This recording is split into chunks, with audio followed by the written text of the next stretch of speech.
Day Trading, le podcast, la boîte à outils du trader gagnant, première partie.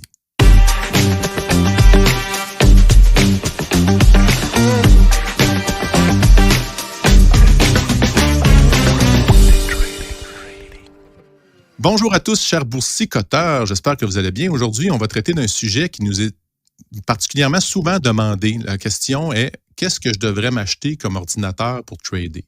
Mais là, ce qu'on va faire, c'est qu'on va aller plus loin que ça, parce que l'ordinateur, c'est une chose, mais on va couvrir, dans le fond, c'est quoi les outils qu'on retrouve dans le coffre de tout trader sérieux. Puis comme à l'habitude, je suis en compagnie de mon mentor François J. Dubois. Comment ça va, maître? Ça va super bien aujourd'hui. Super bien. Toi? Oui. Et oui, très bien aussi. Puis toi, tu étais content de ce sujet-là parce qu'effectivement, c'est quasiment du harcèlement. Les gens te le demandent beaucoup. Oui, c'est une question qui revient souvent. Oui. Et avec raison, parce qu'on veut, on veut s'assurer d'avoir le bon outil. Puis, dans le fond, les gens, ils veulent, tant qu'à s'acheter quelque chose, on va acheter la bonne chose. Mais avant de rentrer dans le vif du sujet, moi, je voulais commencer avec une réflexion, en fait. C'est que qui dit trader aujourd'hui dit travailler avec un ordinateur, avec des machines, avec des logiciels automatiquement. Ça vient avec. Là. Ça doit être très, très rare des gens qui font du day trading puis qui prennent un téléphone pour appeler son courtier pour passer un ordre. Là. Donc, il y a une relation qui est très intime, selon moi, entre le trader et la technologie. Et pour parvenir à ça, moi, c'est le petit truc que je veux donner tout de suite en commençant, c'est que faut se garder du temps. Personnellement, chaque personne, régulièrement, un petit peu de temps pour travailler sur nos systèmes. Tu sais, toi, tu es bien équipé, tu as tes 8 écrans, c'est assez impressionnant quand on va dans ton bureau, mais on s'entend que tu n'as pas fait ça en 5 minutes. Il a fallu que tu travailles, il a fallu que tu mettes du temps. Hein? Ça s'est fait au fil du temps. Oui, puis dans mon jeune temps, d'après moi, j'étais plus avancé. Écoute, j'ai commencé à transiger avec un laptop. Tu sais, tout ce qu'il ne faut pas faire, on va en parler tantôt, mais oui, il faut se pratiquer, puis il faut penser à tout ça. Puis tantôt, il y a un membre des trading qui me dit, parce que j'ai parlé le futur podcast qu'on allait faire, puis il dit, c'est beau parler des outils, mais comment les utiliser? Tu sais, on en parlera peut-être dans une autre capsule. C'est bien d'avoir les outils, mais à un moment donné, il faut débuter à quelque part. Là. C'est bien d'avoir les outils, mais après ça, on joue avec, on s'amuse, mais expliquer comment tous les outils fonctionnent, on pourrait en parler pendant 2 heures, mais bref, on va donner les outils, puis ça pourrait être un long sujet, ça. Exactement. C'est ça. Fait que, autrement dit, c'est que ça ne s'apprend pas tout en même temps. Il faut se donner du temps. Puis moi, je crois beaucoup à ça. Mon background de musicien fait que je pense que si on prend 5 minutes à tous les jours à faire quelque chose, on devient meilleur que si on essaye de mettre 2 heures le samedi à se lancer. Donc, si à tous les jours, vous pouvez prendre un petit peu de temps pour les explorer, ces outils-là, vous allez devenir meilleur. Puis, mais comme tu dis, François, on ne peut pas rentrer dans le détail de chaque outil, parce que chaque outil a une profondeur assez impressionnante. Là. Puis, en plus que ça évolue assez impressionnamment rapidement aujourd'hui, la technologie, ça n'est quasiment étourdissant, même pour des gens comme nous. Mais moi, je veux quand même dire aussi que une façon que je me décris, que j'aime bien, dans le fond, je me décris comme un technoïde. Est-ce que tu sais ce que c'est qu'un technoïde, François? Du tout. Il n'était pas dans le dernier podcast comme mot à savoir. Oui, ça n'a pas rapport avec le trading. Là. C'est comme un technoïde, en fait, la définition de ça, c'est quelqu'un qui a été marqué par la technologie. Donc, il y a eu une période, il y a eu une phase dans ma vie où j'ai été marqué par la technologie. Puis je vais vous expliquer, c'est que dans le fond, je donnais un cours de guitare. J'avais 18 ans, je me souviens pas, là, à un jeune plus jeune que moi. Puis là, à l'époque, il me dit, je me suis acheté un Pentium. Pentium, c'était un ordinateur, ça, à l'époque. Wow. Puis avec un processeur Pentium. Puis moi, j'ai répondu, c'est quoi ça, un Pentium? Puis là, il est comme parti à rire dans ma face. Puis après ça, j'ai comme perdu toute crédibilité auprès de ce jeune-là. J'étais comme un ignorant. Puis mon ego a fait que, attends un peu, ça marche pas. Là. Fait qu'est-ce que j'ai fait? J'étais allé m'acheter un Pentium. Puis là, je me suis mis à peser sur tout. Puis la seule affaire que je pouvais faire au début, c'était d'écrire dans Word puis peser la petite disquette pour sauvegarder. Je n'étais pas capable de faire autre chose. Donc, je suis parti vraiment de loin parce que moi, je jouais de la guitare. Là. Je ne m'occupais pas d'informatique. Mais il y a un ami qui était vraiment un crack en informatique qui m'a dit, garde, tu cliques sur tout, là, tu peux tout péter, puis tout se répare. Fait que là, quand il m'a dit ça, j'ai parfait. Fait que j'ai fait le tour de mon Windows 95 là, à l'époque. Là, j'ai cliqué sur tout, j'ai tout pété, j'ai fait plein d'affaires. Puis je me suis découvert une passion très profonde. Fait que c'est pour ça que je suis devenu un technoïde. J'ai été marqué. Et depuis ce temps-là, je suis toujours en quête de nouveaux gadgets, de nouveaux outils, puis tout ça. Donc, c'était mon anecdote. on est de la même génération, parce que quand tu as dit Pentium, moi, je me souviens, c'était mon premier ordinateur que j'avais acheté, puis dans le temps, on le montait nous autres mêmes, là. C'était des Pentium 1, 2, 3, je crois, avec les floppy disks 14.4. Là. Exact. On va mettre du stock là-dessus. Oui. Ça prenait 18 disquettes pour installer Windows. Oui. Puis là, tu as dit Windows 95, mais je pense que c'était même pas ça. C'était plus vieux que ça. Peut-être toi, tu as été plus rapide que moi, là, je sais pas, dans ton cheminement. Là. Je me souviens pas, moi non plus. Je dis ça comme ça aussi, mais parce qu'en 95, moi, j'avais 20 ans. Fait que peut-être c'était l'autre avant. Je me souviens même pas. Windows, je me souviens pas quoi. Là. 90, Windows 3.1 ou quelque chose du genre, ou Windows 3. Peu importe, c'est pas important. L'important, dans le fond, c'est de savoir que on a apprivoisé cette technologie-là, puis on l'a fait nôtre, puis maintenant, on travaille avec, puis on a beaucoup de plaisir. Des fois, c'est frustrant aussi quand il peut toujours avoir des bugs, mais on a quand même réussi à se l'approprier, puis c'est ça qu'on va partager avec vous. Donc, pour se rentrer dans le vif du sujet, on voulait commencer, dans le fond, avec l'outil numéro 1 qu'on retrouve pour tout trader qui veut analyser les marchés. Dans le fond, c'est la plateforme d'analyse ou la plateforme de trading. Puis l'incontournable, c'est quoi, François, le numéro 1? Le numéro 1, c'est Interactive Broker et TradingView. Mais sinon, pour les auditeurs qui nous écoutent, c'est les plateformes proviennent toutes de leur institution bancaire. Oui, soit ça, mais où je voulais m'en aller, c'était le TradingView que tu viens de nommer. C'est le numéro 1 qu'on retrouve aujourd'hui, parce que même si tu n'as pas d'institution, tu peux quand même analyser. Même si tu n'as pas de compte ouvert, tu peux quand même te faire la main puis aller voir comment ça fonctionne, puis regarder les chartes. Puis on a réalisé que TradingView, dans le fond, dans les sites Internet dans le monde, il faisait partie des 500 plus importants sites web au monde, selon Alexa. Donc, qui est un site qui va recenser la position des sites web. Là. Et c'est assez hallucinant. Donc, c'est vraiment un incontournable. Là. Pour faire parenthèse, tu parles de technoïdes, puis il faut s'adapter, tout ça. Moi, j'ai découvert TradingView seulement là 2-3 ans environ. Ça fait plus longtemps que ça existe. Là. Moi, je travaillais avec un autre logiciel, mais depuis que je suis avec TradingView, je suis en train de migrer tranquillement à aller quasiment 100% avec ce logiciel-là. Donc, c'est l'importance de s'adapter. Là. On dit tout le temps, on dit souvent qu'on est bien dans nos vieilles pantoufles, mais à un moment donné, il faut évoluer, il faut prendre d'autres outils. Surtout à l'heure qu'on est, ça se développe tellement vite. Là. Oui, puis écoute, je pense que ça existe depuis 2011. Moi, je pensais que j'étais l'un des premiers, mais ça fait 7 ans moi, que je l'utilise, mais 2011, donc ça fait plus longtemps que ce que je pensais. 10 ans quand même. Oui, les outils sont hallucinants. Ils ont amené ça à un autre niveau et c'est disponible partout. Pas besoin d'installer si on veut. On peut avoir l'application, mais pas besoin de l'installer sur l'ordinateur. Là. Tu peux être dans n'importe quel ordinateur, chez n'importe qui. Tu vas pouvoir te connecter puis avoir accès à tes analyses, puis même trader à travers différents courtiers avec cet outil-là, dans le fond. T'sais. Mais il y a une question qui vient avec ces outils-là aussi, c'est que souvent, il y a des versions gratuites. Des versions gratuites, qu'est-ce qu'ils ont? C'est qu'ils ont un délai de 15 minutes. Ça, c'est un standard. Là. Si tu ne payes pas, tu as un délai de 15 minutes par rapport au prix du marché.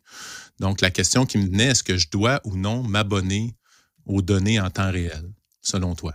Encore là, ça dépend de ton type de négociateur. Quelle sorte de négociateur on est, mais si on est un day trader, éventuellement, si on est un day trader temps plein ou même à temps partiel, je crois que c'est inévitable. Là, ça prend les données en temps réel, mais dans le temps, ça coûtait cher, mais maintenant, c'est quand même rendu accessible. Là. On parle de TradingView. Avoir les données en temps réel, on parle d'environ 2 $ par bourse. Là. Donc, si on veut seulement le Nasdaq, le New York, puis les 2 bourses canadiennes, on parle d'environ une dizaine de dollars par mois là, pour avoir les données en temps réel, plus le coût de la plateforme qui varie entre 10 et 50 $. Là. Mais bref, pour une vingtaine de dollars, quelqu'un qui va être bien outillé, là, c'est TradingView, c'est l'outil à avoir. Là. C'est l'outil de l'heure. Pour 20 $ par mois, là, je pense qu'on ne peut pas s'en passer. Là. Si on prend son trading un peu au sérieux, mais sinon, avoir les données en temps réel, si on est un négociateur plus passif, c'est pas nécessaire. Avoir les données de délai 15 minutes fait très bien le boulot. Si tu regardes le prix en fin de journée, c'est pas important, là, c'est pas grave. Mais effectivement, dans le fond, plus ton unité de temps est petite, plus tu en as besoin. Puis il y a une chose que je veux quand même dire, c'est qu'un coup qu'on fait le pas, dans le fond, pour les avoir en temps réel, on ne revient pas en arrière. On reste avec nos données en temps réel. Sinon, on devient inconfortable, en tout cas, selon moi. Oui. Donc ça, c'était la petite introduction sur la plateforme la plus importante. Et qu'est-ce qui vient avec ça? Tu l'as nommé aussi, mais dans le fond, on a besoin d'un courtier. On ne peut pas trader sans courtier. Donc, ça fait partie de notre coffre à outils. Donc, et là, la question qui vient souvent, quel courtier devrais-je choisir? Et les gens commencent des fois à magasiner des courtiers un peu partout dans le monde là, parce qu'ils pensent sauver des frais. Est-ce que c'est une bonne idée, ça? Encore là, non. Puis en passant, on donne beaucoup de noms, mais il faut dire à nos auditeurs qu'on n'a aucune affiliation, on ne fait pas d'argent là-dessus, on fait juste parler de nos outils que nous, on travaille avec, qu'on est confortable. Donc, les courtiers, c'est ça, il y a beaucoup de monde qui vont vouloir magasiner un courtier hors Canada. Pourquoi? Parce que des fois, les frais sont moins élevés. Et puis, des fois, il y a même des courtiers, je crois, qui donnent de l'argent si tu rouvres un compte ou si tu réfères du monde. Donc, ça, c'est bien. Mais bref, l'avantage d'avoir un courtier canadien, puis c'est très important. Et écoutez-moi, là, il n'y a pas beaucoup de monde qui le savent, mais premièrement, si on rouvre un compte canadien, votre argent est sécurisé jusqu'à concurrence de 1 million de dollars. Donc, si vous avez, exemple, 100 000 50 000, peu importe le montant, s'il arrive un trouble avec votre courtier, la compagnie qui chapeaute tout ça, l'IROC, ils garantissent votre compte de trading jusqu'à 1 million. Donc, si le broker est en défaut, eh bien, la compagnie d'assurance, on peut dire, va vous rembourser. Tandis que si on est avec un courtier hors Canada, il n'y a pas d'assurance comme ça. Donc, c'est quel courtier qui fait partie de l'IROC? Vous pouvez aller voir sur leur site Internet, là, iiroc.com, je crois. Mais la plupart des courtiers qui sont inscrits avec eux, c'est très sécuritaire. Donc, mais pour ceux qui nous écoutent, qui ont des courtiers via des banques ou Interactive Broker ou Questrade ou même Wealth Simple, lui, c'est le petit dernier. S'ils sont au Canada, c'est pratiquement sûr qu'ils font partie de cette association-là. Donc, des fois, c'est mieux de payer un petit peu plus cher, mais avoir quelque chose de sécuritaire. Donc, magasinez votre courtier, mais moi, je recommande fortement d'avoir un courtier canadien. Oui, puis avec un scénario catastrophe, s'il y a un gros souci là, avec votre argent, aller poursuivre un courtier dans un pays outre-mer, bonne chance. C'est ça que j'ai envie de dire. Un courtier en Australie ou un courtier dont leur domaine Internet finit par CH en Croatie, bonne chance de récupérer son argent. Là. Donc, Exactement. Puis ça, on a une autre chose que je veux mentionner. Là, on voulait en parler un petit peu, là, mais avec courtier aussi, on voit de plus en plus apparaître ce qu'on appelle des conseillers financiers robots ou des conseillers robots. Je pense que les jeunes aiment beaucoup ça. Ça, c'est plus pour du placement, là, du placement à long terme. Mais dans le fond, est-ce qu'on doit se lancer dans ça, à essayer d'aller voir un conseiller robot pour faire conseiller? Moi, je ne suis pas convaincu. Surtout si on veut être trader. Si on veut devenir trader, on doit, selon moi, devenir notre propre conseiller. Hein, je pense. Si on vient des traders, éventuellement, c'est nous qui va prendre nos propres décisions, mais les conseillers robots, c'est une belle alternative là, pour du swing trading ou avoir des choix de titres pour REER, CELI long terme selon notre profil d'investisseur. C'est un bel outil, mais comme on a déjà parlé, c'est quand même embryonnaire. Ça fait pas super longtemps que ça existe, mais je crois sincèrement, c'est l'avenir. Là. Pauvres courtiers qui suggèrent des titres, leurs jours sont comptés. Oui, c'est sûr que là, c'est une question de temps là, que le conseiller robot va performer. Donc, on peut observer ça d'un regard ou explorer pour apprendre des choses aussi. Mais moi, j'aime bien apprendre à pêcher moi-même. Ça fait partie de ma personnalité. On passe à l'autre objet, dans le fond, qui est le fameux ordinateur. Parce que là, c'était ça la question numéro 1. Hein. Quelle sorte d'ordinateur que je dois m'acheter? Est-ce que je dois acheter un laptop, un ordinateur de bureau? Qu'est-ce qui est le mieux, dans le fond, selon toi? Encore là, ça dépend tout le temps quelle sorte de négociateur qu'on est, si on est en mode budget ou en mode voiture de course. Encore là, si vous faites du day trading, moi, je recommande beaucoup d'y aller avec un ordinateur très performant. Puis les ordinateurs très performants, souvent, vous allez pouvoir les garder 5 ans, puis peut-être même 10 ans. Je sais que ça va vite, là, mais les ordinateurs performants, comme présentement, moi, j'ai un i7. Je sais que la dernière génération, je crois, c'est des i9. Mais les i7, j'ai acheté ça, là, 6, 7 ans, 8 ans même, je crois. Donc, on peut garder ça longtemps. Donc, des fois, quelle sorte d'ordinateur ça prend? Mettons, on va donner des spécifications, là. Moi, je dirais un ordinateur performant, un i7, et puis ça prend une bonne carte i7 et plus, ça prend une bonne carte vidéo, ça prend quelques écrans, ça prend la mémoire vive. C'est surtout ça aussi qui est important, la rapidité de l'ordinateur, comment il réagit. Donc, 16 MB de RAM, 16 GB de RAM au minimum. Donc, un i7, une carte vidéo.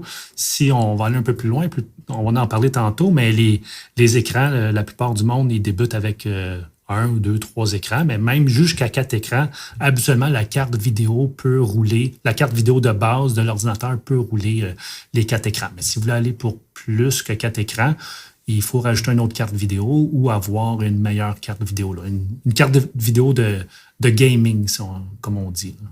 De ce temps-ci, avec ce qui se passe, le Bitcoin, puis tout le monde veut miner, bonne chance, vous trouver une carte vidéo de gaming. Là. C'est comme le prix des maisons aujourd'hui. Il va y avoir de la surenchère, puis vous allez le payer plus cher, mais comme la bourse, hein, c'est l'offre, c'est l'offre et la demande. Mais bref, il y a le mode budget, il y a le mode vouloir pas travailler temps plein, mais vouloir trader plus rigoureusement puis plus fréquemment. Donc, tu sais, il faut se gâter. Là. À un moment donné, ça dépend comme on dit en anglais, you get what you pay for. Plus qu'on paye cher, souvent, c'est plus performant. Donc, si vous voulez devenir négociateur de métier, ça va être nos outils de travail. Donc, ça prend les bons outils. Là. Tu as parlé de carte vidéo. En fait, des gens qui veulent s'en installer plus. Le truc à retenir, essayez d'avoir la même carte 2 fois avec la même RAM, la même mémoire RAM. Parce que si vous n'avez pas la même mémoire RAM, l'ordinateur va considérer la plus basse des deux. Donc, vous allez payer pour rien quand vous allez trouver votre bonne carte. Là. Donc, ça, c'est le conseil que je peux donner. Puis là, quand on parle de magasiner des cartes vidéo, on parle d'ordinateur de bureau. Là, parce que le laptop, il est déjà dedans. Là. Puis pour moi, le laptop, il est précieux aussi parce que des fois, on est en déplacement, donc ça nous prend un accès par là. Moi, j'aime bien avoir accès de plusieurs façons. J'aime ça avoir accès par ma tablette, par mon téléphone, par le desktop. Et en fait, en même temps, ça nous permet de se revirer de base s'il y en a un qui plante. Donc ça, c'est bien. Mais c'est sûr qu'un laptop, c'est pas la même performance qu'un ordinateur de bureau.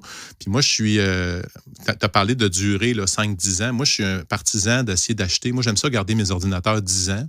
Parce que, d'un, j'achète des bombes. Là. Quand je fais ça, là, je veux qu'ils durent longtemps. Puis c'est ma conscience environnementale. Parce que c'est très polluant, un ordinateur, plus qu'on pense. Surtout si on ne recycle pas les pièces après. Mais quand on achète quelque chose de vraiment bien et de performant, c'est impressionnant comment ça peut nous durer. Puis pour aider les gens, là, je mettrai un lien dans la description. Là, il y a un site qui va vous aider à monter votre machine de guerre vous-même. Dans le fond, ça s'appelle pcpartpicker.com, pcpartpicker.com. Avec un accent français.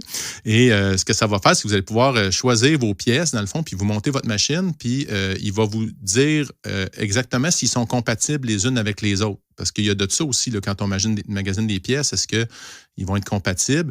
Mais si vous vous lancez là-dedans, c'est parce que vous aimez ça, puis c'est très agréable, mais c'est un défi. Là. Vous n'allez pas monter ça en 1 heure. Là. Vous allez avoir à apprendre des choses.